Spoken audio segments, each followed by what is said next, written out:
Hi there, my name is Sinue Sparza, and this is my IEFA Part 4 presentation.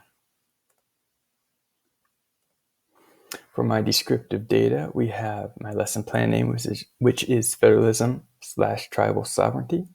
My subject is U.S. government, and the grade level is 12. That could have been 11, but I just chose 12.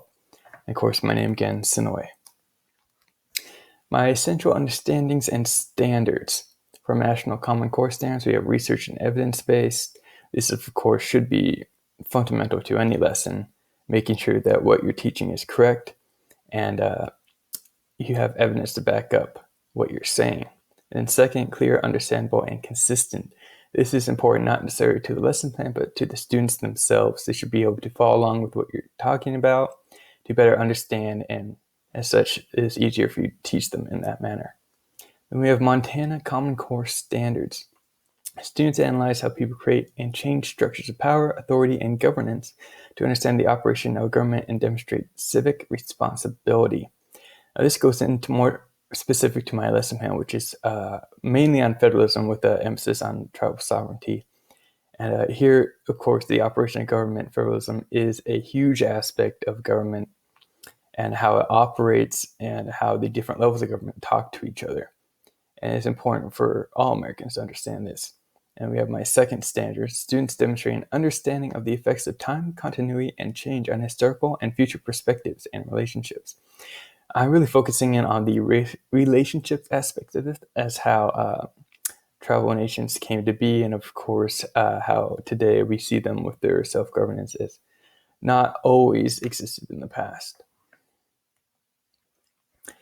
And continuing on, we have my IEFA essential understandings.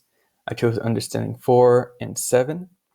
I won't go into 4 because it's real long and complicated there, and I don't have a bunch of time. But as for understanding 7, I can get into a little more in depth, talking about how American Indian tribal nations are sovereign powers that have self-governance.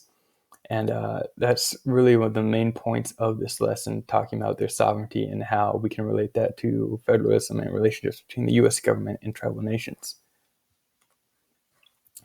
For my rationale, I chose it is important for students to understand the relationship between the government and tribal nations. Of course, we have reservations all over the place in tribal nations and here in the U.S. And so it's important for citizens of the U.S., or residents at least, to understand the relationship between the government and those nations. Second, it is important for students to understand what a tribal nation is and how federalism works in the system. Similar to my first rationale, this is talking more about the lesson in particular and how we're going to focus on federalism and how that interacts with tribal sovereignty, more importantly, as an example of federalism. For my differentiated instruction, we're going to start with students having the opportunity to share any prior knowledge or experience they've had with either federalism or tribal nations.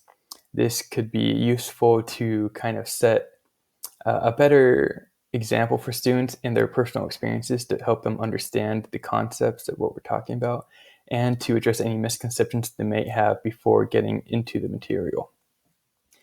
So we're going to have some different questions here. My questions are pretty basic, but that's because this lesson in general is a pretty basic thing. It's an intro to federalism with an emphasis, or at least using tribal sovereignty as an example of how federalism works. And as such, my questions will be rather simple. I have my sequence of lesson here, 0 to 5 minutes, intro and short explanation of federalism, the main point, 5 to 20, federalism as outlined in the Constitution and where we can see it today. 20 to 25, we get into tribal sovereignty. 25 to 30, we mix those two subjects together. And 35 to 40, we have a short writing activity. And 40 to 50, we have a quiz to end off the class. Now, for my behavioral expectations, these are pretty simple. I think students would likely be confused in the beginning, but we're going to work through that. Assessments, we have that writing activity, and then, of course, the 10-question quiz. These are both pretty simple. My materials, paper, writing utensils, projector, slideshow made by me and a computer to use that, and then internet connection to show a video.